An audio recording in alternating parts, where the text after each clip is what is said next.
அனைவருக்கும் இனிய யோகா வணக்கம். ஸ்ரீரங்கம் விவேகானந்தா யோகா மையத்திலிருந்து. பலாப்பழம் முக்கனிகளில் இரண்டாவது கனியாக பலாப்பழம். பலாப்பழத்தில் நிறைய வகைகள் உண்டு. அவைகளின் குணநலன்கள் ஒன்றாக இருந்தாலும் சுவைதான் வித்தியாசமாக இருக்கும்.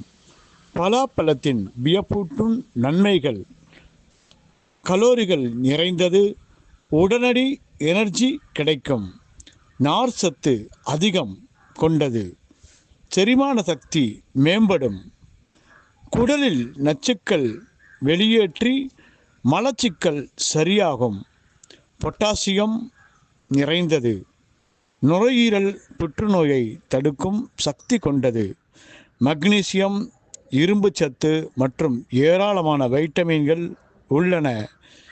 இதய நோய்களை தடுக்கக்கூடியது பலாப்பழத்திற்கு உண்டு.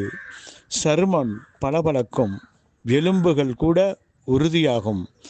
மேலும் சர்க்கரை நோய்கள் சாப்பிடலாமா என்று பயம் உண்டு. சர்க்கரை நோயாளிகள் அளவுடன் 2 சுளைகள் தாராளமாக சாப்பிடலாம். நல்ல பலன் தரும். மேலும் எலும்புகளும் உறுதியாகும்.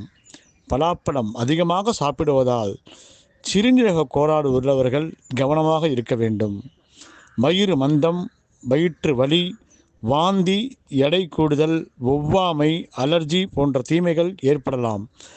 அறுவை சிகிச்சை செய்தவர்கள், கர்ப்பிணி பெண்கள், இரத்தம் சம்பந்தமான பிரச்சனை உள்ளவர்கள் சாப்பிடுதல் கூடாது. பலாப்பழம் சாப்பிட்ட பின் உடனடியாக பால், தேன், வெண்டைக்காய், பப்பாளி போன்ற உணவுகளை சாப்பிடக்கூடாது. மற்றவர்கள் அனைவரும் பலாப்பழம் சாப்பிடுவோம், ஆரோக்கியம் வாழ்வோம் என்று கூறி விடைபெறுகிறேன். நன்றி, வணக்கம், ஜெய்ஹிந்த்.